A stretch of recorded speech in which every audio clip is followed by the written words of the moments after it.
Tahun 2014. Aku menghadapi kenyataan pahit yang tak pernah terfikirkan, tak pernah terbayangkan. Usiaku 54 tahun kala itu, dengan 3 anak yang sudah besar-besar, yang bungsu tengah kuliah di perguruan tinggi.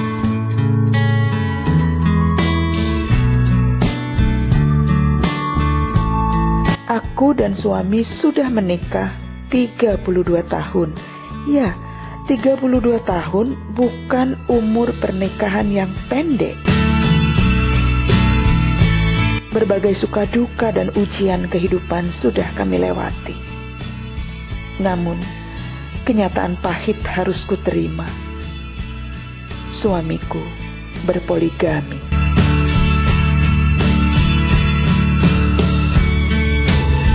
Padahal sebelumnya kehidupan rumah tangga kami baik-baik saja. Sejak tahun 97, bersama suamiku yang seorang guru agama, kami mengelola taman kanak-kanak. Keluarga kami cukup harmonis. Secara ekonomi, kami berkecukupan. Hari-hari kami selalu disibukkan dengan kegiatan mengurus TK. Dan aku mengikuti kegiatan organisasi yang sepenuhnya didukung suamiku. Tahun 2012, aku dipercaya organisasi menjadi pendamping untuk perempuan dan anak yang mengalami kekerasan. Kami menyebutnya sebagai korban, baik korban kekerasan dalam rumah tangga maupun kekerasan seksual. Aku merasa senang menjalankan tugas sebagai pendamping korban karena memiliki kesempatan untuk membantu sesama perempuan.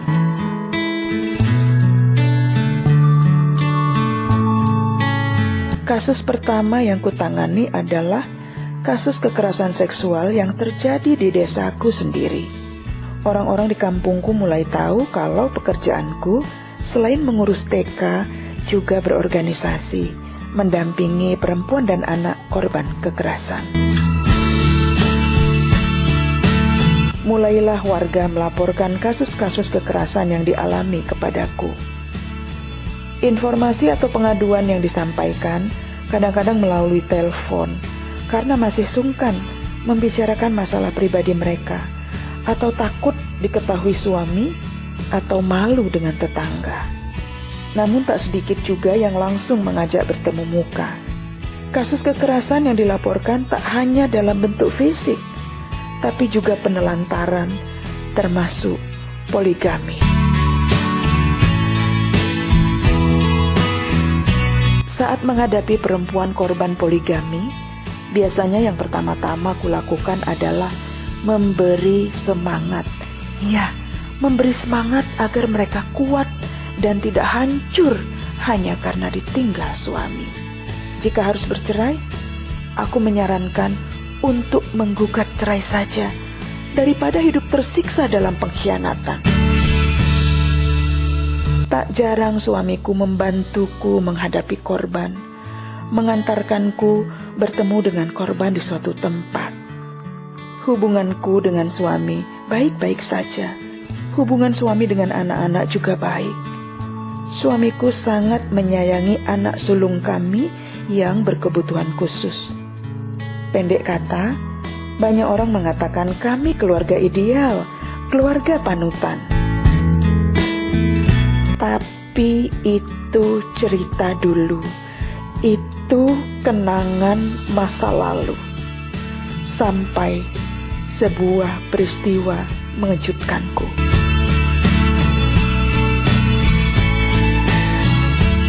Tahun 2014. Di tengah rutinitas mengurus TK dan melakukan pendampingan terhadap perempuan korban kekerasan, dadaku bergemuruh, terasa luka dan perih, terasa ditikam, ditusuk benda tajam.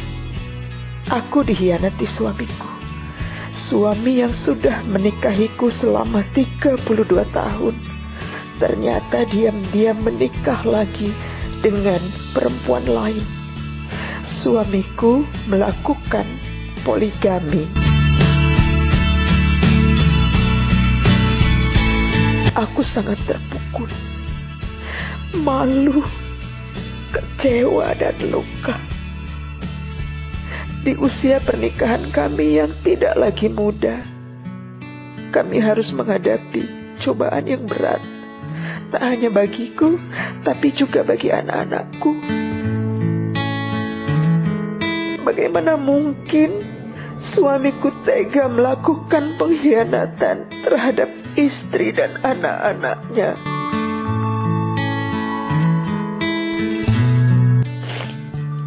Awalnya aku ingin memendam sendiri masalah ini. Aku ingin menyimpan rapat-rapat skandal suamiku. Aku tak ingin timbul kegaduhan dalam keluarga. Aku ingin menjaga agar suamiku tidak malu. Karena bagaimanapun, ia adalah tokoh agama, tokoh panutan. Aku juga masih berharap suamiku menyadari kesalahannya. Aku memberi waktu kepadanya untuk berpikir, untuk mempertimbangkan kembali kehidupan rumah tangga kami yang sudah 32 tahun kami bina. Aku ingin ia kembali pulang. Namun harapanku sia-sia, seperti menggarami air di lautan, percuma. Meski batinku teriris-iris pedih, sangat pedih. Tiap malam aku menangis, tiap malam aku memanjatkan doa-doa kepada Sang Halik, meminta agar suamiku dituntun ke jalan pulang ke rumahnya, pulang kepada istri dan anak-anaknya, pulang kepada kami semua. Namun doa-doaku rasanya tak pernah terjawab.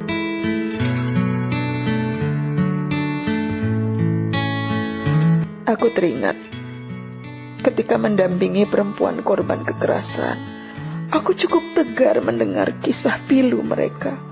Bagaimana mereka merasa sakit saat dikhianati, tidak dinafkahi secara ekonomi, lahir dan batin, dan mulai hidup dalam ketakutan akan masa depan anak-anak mereka. Bahkan saat air mata korban bercucuran, aku masih mampu tegar membantu menghapus air mata itu. Aku tidak ikut menangis, walau tak mengurangi rasa simpati sebagai sesama perempuan. Aku juga lancar memberi nasihat, memberi motivasi, dan mencoba mencari jalan keluar. Aku berulang-ulang mengatakan agar mereka kuat dan terus berjuang untuk mencari keadilan. Namun saat aku berada tepat pada posisi mereka sebagai korban, ternyata aku tak mampu bertahan. Aku tak mampu membendung kesedihan dan luka yang teramat pedih. Aku tak lagi memiliki kata-kata motivasi. Aku bahkan tak sanggup mengangkat wajahku ketika anak-anak bertanya, "Bunda, kenapa?" Sampai akhirnya semua kuceritakan kepada anak-anak dan anggota keluarga.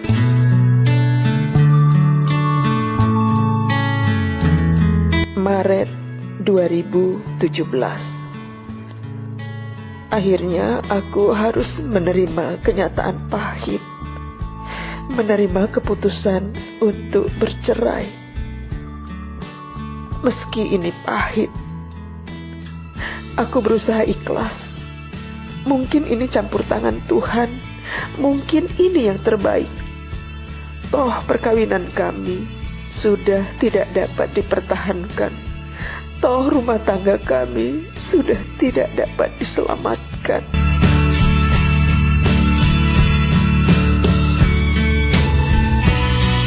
Keputusan ini didukung oleh semua anak-anakku. Mereka juga mengatakan perceraian itu lebih baik untuk mereka.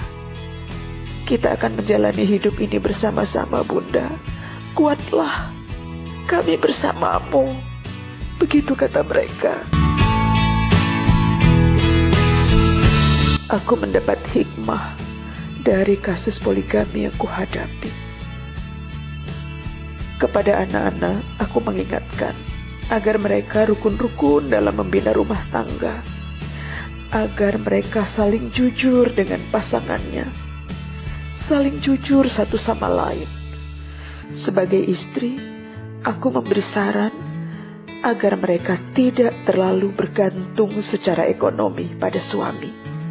Perempuan harus mandiri, sehingga tidak takut dengan perceraian karena mampu melanjutkan kehidupan.